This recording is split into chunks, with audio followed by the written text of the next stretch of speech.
Segera Anda dengarkan luar biasanya Jawa Timur dalam Potret Jawa Timur. Potret Jawa Timur.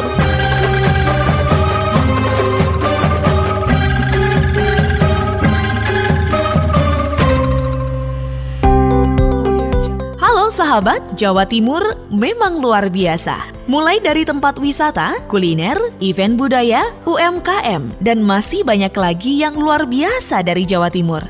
Nah, setiap Sabtu dan Minggu, luar biasanya Jawa Timur akan hadir setiap jam 8 pagi dan 4 sore di program Potret Jawa Timur. Batik, salah satu warisan budaya leluhur, terutama di produk busana. Banyak corak dan jenis batik di Indonesia. Di Jawa Timur, hampir tiap daerah punya kekhasan sendiri, seperti di Sidoarjo yang terkenal dengan batik jetisnya. Pengaruh budaya pedalaman dan pesisir ada di corak batik jetis Sidoarjo. Ini cerita Atika Amzar, Suara Sidoarjo. Sidoarjo punya produk batik khas, dan produksi batik ini berada di kampung batik yang sudah ada sejak 1675. Letaknya di Jetis, sebuah kampung yang tidak jauh dari alun-alun Sidoarjo, 10 menit ke arah selatan, tepatnya di depan Masjid Jami atau Masjid Al-Abror. Menurut Insinyur Nurul Huda, Ketua Asosiasi Batik Sidoarjo, kampung batik Jetis tidak lepas dari nama Mbah Mulyadi. Mbah Mulyadi itu sebetulnya keturunan saja dari Kediri atau Majapahit itu, yang mana saat itu beliau ini dikejar oleh tentara Belanda, kemudian ditugaskan lari ke Sidoarjo. Nah, disitulah kemudian Mbah Mulyadi menyamar sebagai pedagang. Selain berdagang, Mbah Mulyadi juga mengajar agama Islam dan membatik. Dari situlah kemudian berkembang kerajinan batik di sekitar Pasar Kaget. Corak dan warna batik Sidoarjo awalnya mirip dengan batik Solo. Nah, asli batik Sidoarjo itu sebetulnya bukan seperti sekarang. Dulu warnanya warna pedalaman, warna coklat. Kayak Solo gitu, karena latar belakangnya kan pedalaman itu bukan orang ketinggalan, tapi orang-orang keraton itu namanya pedalaman. Kemudian batik Sidoarjo mengalami akulturasi dengan pengaruh budaya pedagang-pedagang pendatang, terutama pedagang Madura. Mereka ingin sesuai dengan nilai-nilai emosional mereka, yaitu warna merah, warna hitam, ngejreng-ngejreng gitu. Nah, tentu juga ada gambar burungnya harusnya, karena dia orang Madura mempunyai filosofi sendiri. Burung itu sebagai simbol kalau pagi terbang tinggi mencari makan, sore pulang, dia tidak mengalami kelaparan. Jenis batik tulis menjadi ikon batik Sidoarjo. Kini, kampung batik Sidoarjo menjadi salah satu destinasi wisata batik ternama di kota Delta Sidoarjo. Masih tentang batik, Kabupaten Blitar juga punya batik khas, salah satunya yang berasal dari Kanigoro. Sejarahnya, batik di Kabupaten Blitar dimulai pada 1902 dan terus berkembang sampai sekarang. Ninda Alivia Prasada Blitar yang berbagi cerita tentang batik Jagat Jawa.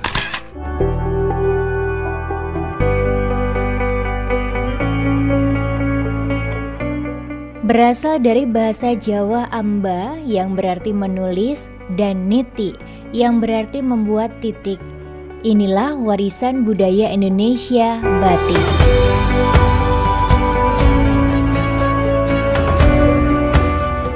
Mungkin tidak banyak yang tahu jika Kabupaten Blitar juga punya banyak kerajinan berupa kain batik. Seperti yang satu ini, namanya batik Jagat Jawa, yang diciptakan oleh salah satu perempuan pengrajin batik sekaligus pemilik industri kecil menengah, yaitu Eni Setiawati, 43 tahun, asal Tlogo 2, Kecamatan Kanigoro, Kabupaten Blitar.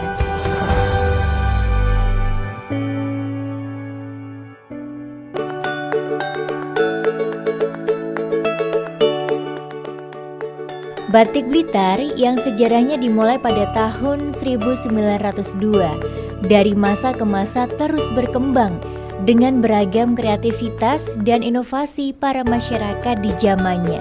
Eni Setiawati sukses menciptakan beragam motif batik yang bersumber dari potensi unggulan dan kearifan lokal bumi Kabupaten Blitar. Namun, Eni sedikit lebih berani dengan menampilkan warna batik yang lebih ekspresif dengan memasukkan karakter warna-warna alam. Hasil kreasinya ini kemudian diberi label Batik Jaga Jawa. Tak banyak alasan dia memilih nama itu. Eni beralasan karena awal mulanya batik memang lahir dari tanah Jawa dan Blitar dengan sejarah batiknya yang panjang. Kemudian dirinya memilih motif yang mengekspresikan potensi unggulan di Kabupaten Blitar. Yang awalnya hanya iseng-iseng saja, kini Eni bisa meraup keuntungan sampai belasan juta rupiah dari usaha batiknya. Harga batik yang dihasilkannya ini juga bermacam-macam, mulai dari Rp150.000 sampai Rp800.000. Selain itu juga tergantung dengan tingkat kesulitan, warna motif, sekaligus dengan corak. Karena batik karya Eni Setiawati ini bermacam-macam, mulai dari batik tulis, batik cap, dan batik kombinasi.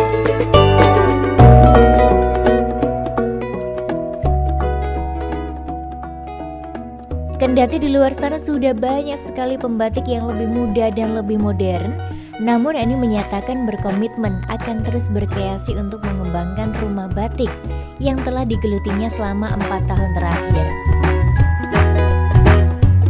Nah, penasaran kan dengan batik hasil karya Eni ini? Yuk segera datang ke Kabupaten Blitar.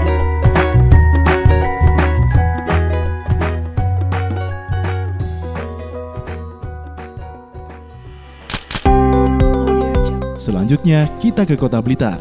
Kota Blitar juga punya batik khas yang bahkan ada kampungnya, namanya Kampung Batik Turi. Jadi sentra batik di Kota Blitar serta mendapat dukungan dari pemerintah kota untuk meningkatkan ekonomi warganya. Kali ini Kirana Nisa dari Mahardika Kota Blitar yang berbagi cerita.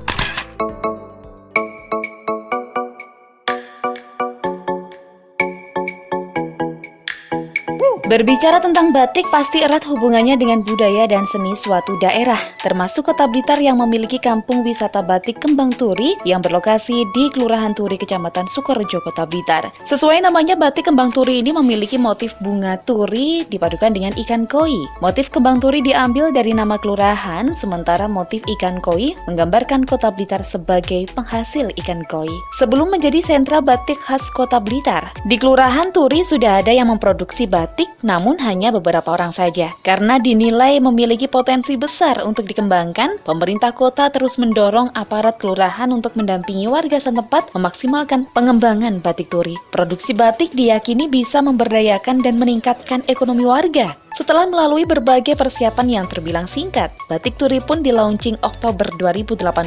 Bambang Irawan, Lurah Turi, Kecamatan Sukorejo, Kota Blitar menyebutkan, Kampung Batik Kembang Turi saat ini jadi wadah pengrajin batik. Ada 26 warga yang sebelumnya mendapat pelatihan, kini menjadi pengrajin batik. Produksi batik mulai dari menggambar, menyanting, mencap, dan mewarna dikelola oleh mayoritas ibu-ibu warga Kelurahan Turi. Jika jumlah pemesanan sedikit, proses produksi dilakukan di rumah masing-masing. Namun jika pesanan yang masuk banyak, produksi biasanya dilakukan di galeri batik. Jenis batik yang dihasilkan di Kampung Batik Kembang Turi ini adalah batik cap dan batik tulis. Harganya bervariasi dimulai dari Rp250.000, tergantung jenis batik dan motif batiknya. Kampung Wisata Batik Kembang Turi terbentuk wadah sebuah perkumpulan dipimpin oleh Bapak Parianto dengan anggotanya sebanyak 26 orang, terdiri dari pengrajin-pengrajin batik yang ada di wilayah Turi.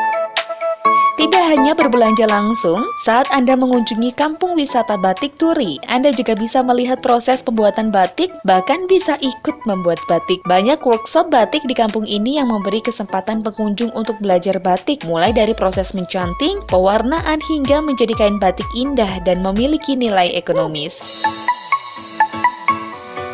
Di kampung wisata ini Anda juga bisa bersuah foto loh, karena ketika masuk di Kampung Wisata Batik Turi, Anda langsung disambut dinding besar yang berlukiskan batik Kembang Turi dengan berbagai motif dan warna yang cantik.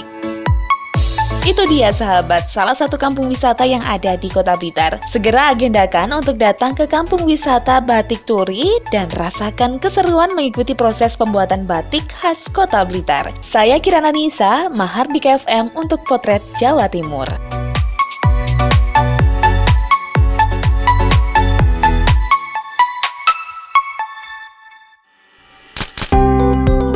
Saat kebanyakan anak-anak disibukkan dengan kegiatan belajar mengajar di rumah saja, di Ngawi ada fenomena yang berbeda. Untuk menghilangkan rasa jenuh, ada musisi cilik di Ngawi yang menyempatkan diri untuk mengcover lagu Indonesia Pusaka dalam rangka Hari Kesaktian Pancasila. Kita dengarkan cerita dari Renata Surya, Suara Ngawi.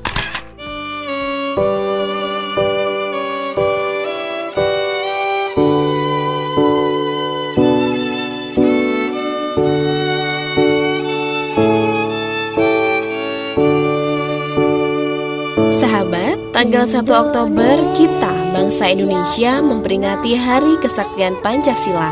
Di era milenial, bahkan di tengah pandemi, banyak cara untuk mengapresiasi wujud rasa cinta bangsa. Meskipun tak banyak bertatap muka dengan sesama. For your information, di Ngawi bermunculan bibit musisi cilik yang mewarnai YouTube serta warawiri di sosial media lainnya. Dan beberapa di antaranya sudah mulai dikenal warga Ngawi, bahkan luar Ngawi. Siapa sangka di masa pandemi, di saat anak-anak harus tetap di rumah, namun mampu mengisi waktu dengan hal positif, kreatif, dan terus berkarya. Tentunya dukungan dari orang tua dan orang sekitar sangat dibutuhkan oleh anak-anak saat ini untuk menghilangkan rasa bosan di rumah. Ini seperti yang dilakukan oleh musisi cilik asli Ngawi, Naila, Talita, dan Vanessa, sang violin cilik. Dalam rangka menjaga jiwa patriotisme, merawat kebinekaan, dan mempertahankan nilai-nilai luhur bangsa, maka di waktu spesial pada pukul 1 dini hari tanggal 1 bulan 10, tepat di Hari Kesaktian Pancasila, mereka mempersembahkan lagu Indonesia Pusaka, versi mereka dengan komposisi harmonis alunan biola dari Vanessa, pianika dari Talita, dan vokal Naila yang keren. Saya Umu Bayina sebagai orang tua dari Naila Koriaina. Dengan mengcover lagu Indonesia Pusaka mendapat dukungan luar biasa dari masyarakat Indonesia. Hal ini terbukti bahwa belum sampai 1 hari cover lagu tersebut sudah ditonton sebanyak 7.600 kali. Harapan saya, semoga kreativitas Naila dapat menginspirasi banyak anak muda milenial untuk lebih cinta kepada tanah airnya. Saya Naila Koriaina sebagai generasi milenial dalam situasi pandemi COVID-19 tetap ingin aktif dan produktif sehingga muncul ide untuk mengcover lagu Indonesia Pusaka kolaborasi bersama Kak Talita dan Kak Vanessa. Ada juga Nasifa Dia yang meluncurkan karyanya tepat pada tanggal 1 Oktober ini dengan judul NKRI Harga Mati. Dengan lirik berbahasa Jawa dengan tema cinta bangsa sangat indah dilantunkannya. Saya bangga bisa berkarya menyanyikan lagu Jawa bertemakan pahlawan sehingga dapat mengenang jasa para pahlawan dan semoga lagu saya bisa diterima seluruh masyarakat Indonesia. Untuk Anda yang penasaran bagaimana aksi musisi cilik asli Ngawi ini, silahkan cek ke channel YouTube mereka ya. Saya Renata Surya, Suara Ngawi.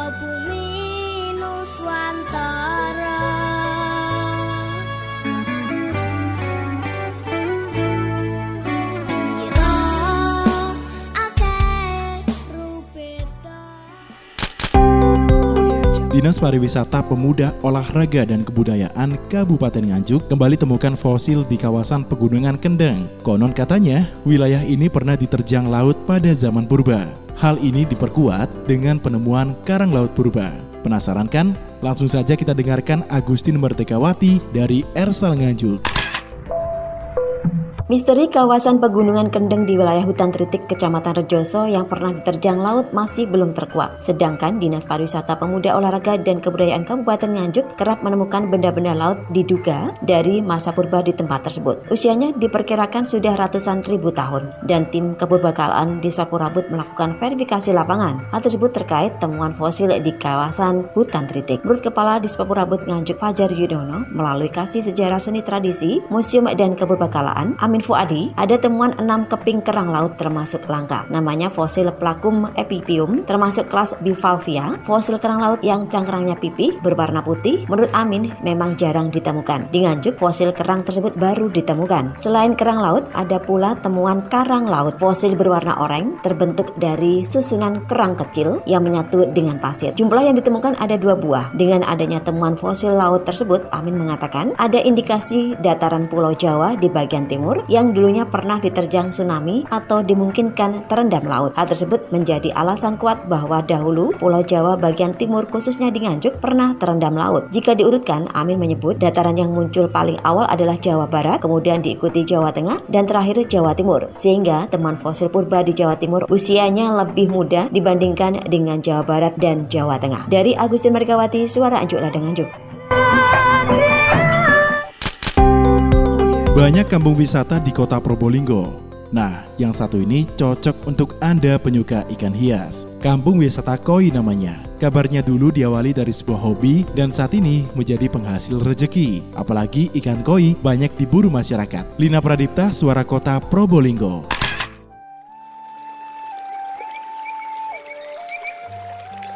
Kota Probolinggo memiliki banyak kampung wisata. Salah satunya adalah Kampung Koi yang berlokasi di Kelurahan Jrebeng Kidul, Kecamatan Wonoasi. Destinasi wisata tersebut dimotori oleh Nanang Santoso 38 tahun. Berawal dari kegelisahannya, dia bisa menyulap lahan gambut atau rawa yang awalnya tidak produktif menjadi bernilai ekonomis. Pria yang tinggal di RT 5 RW 2 ini memiliki 15 anggota dengan jumlah kolam ikan koi sebanyak 22 kotak. Kolam atau empang yang di kotak-kotak berukuran antara 6 x 10 cm. Lokasi di Sungai Barat rumah tinggal Nanang Santoso. Di sebuah sungai yang debit airnya terus berkurang dari tahun ke tahun. Meski ada di dalam sungai, tidak perlu khawatir akan banjir. Ketika musim hujan tiba, hal ini sudah terbukti setiap tahunnya. Saat hujan deras sekalipun, air tidak meluap sampai mengganggu kolam. Rawa yang ditumbuhi kangkung itu bisa menjadi kolam koi. Budidaya koi itu sudah berjalan lebih dari 1 tahun lamanya. Saat ini sudah ada 7 kotak kolam di tepi sungai. Lahan rawa yang awalnya tidak terawat dan hanya ditumbuhi kangkung kini bernilai ekonomis. Koi yang ditebar di sana ternyata perkembangannya lebih cepat dibandingkan kolam buatan. Alasannya karena air kolam berasal dari sumber atau mata air yang jernih, serta oksigennya didapat dari alam. Ada kekurangannya di mana koi yang dibesarkan di kolam alam diserang predator atau pemangsa, seperti ikan gabus atau kutuk, berang-berang atau beringsang, dan biawak atau nyambe. Namun, hewan atau binatang yang termasuk predator bagi ikan koi tersebut kini sudah mulai berkurang. Bahkan, berang-berang kini sudah tidak kelihatan lagi. Selain predator, jamur juga menjadi musuh koi. Ikan hias warna-warni yang diserang jamur, selain bisa mati juga merusak sisik dan warna ikan. Makanya, jika ditemukan jamur, Santoso langsung memisahkan koi yang diserang jamur itu dengan ikan yang lain. Untuk pemasaran, pembeli ikan koi rata-rata adalah warga lokal. Jenis ikan koi yang dibudidayakan di sana juga berasal dari lokal. Harga koi kecil yang panjangnya 10 cm dengan usia 1 hingga 2 bulan dibanderol Rp20.000 per biji atau per ekor. Harga tentu tergantung besar dan motif serta kecerahan warnanya. Bagaimana jika Anda penyuka ikan? Jangan lupa ya untuk bisa mampir atau main-main ke destinasi wisata Kampung Koi Kota Probolinggo. Semoga saja wabah virus corona ini segera berlalu. Lina Pradipta, Suara Kota Probolinggo.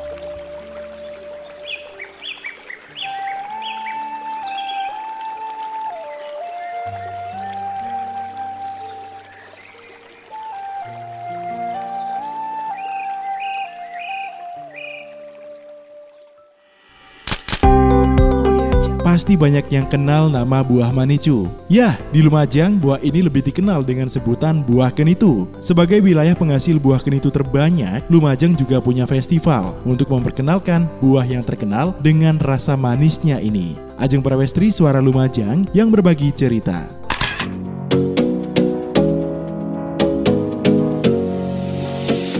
Buah ken itu, atau yang lebih dikenal dengan sebutan buah manecu oleh masyarakat Lumajang, adalah buah khas Indonesia yang memiliki rasa daging manis.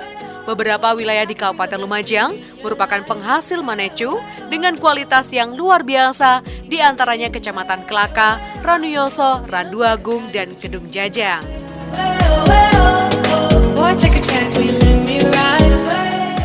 Setiap bulan September, Oktober, jalanan utara wilayah Lumajang selalu dibanjiri dengan para penjual buah dengan nama Indonesia sawo duren atau sawo apel tersebut. Saat musim panen, masyarakat yang ingin membeli manecu bisa menemukannya hampir di sepanjang jalur Lumajang Probolinggo.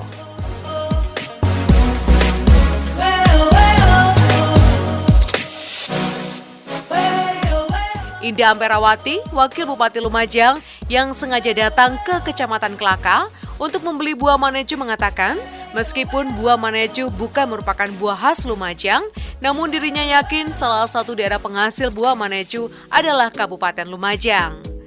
Tahun lalu, tepatnya tahun 2019, buah manecu wilayah utara Lumajang dikenalkan melalui Festival Manecu Nadeje. Namun, tahun ini, akibat pandemi COVID-19, festival tersebut batal diselenggarakan.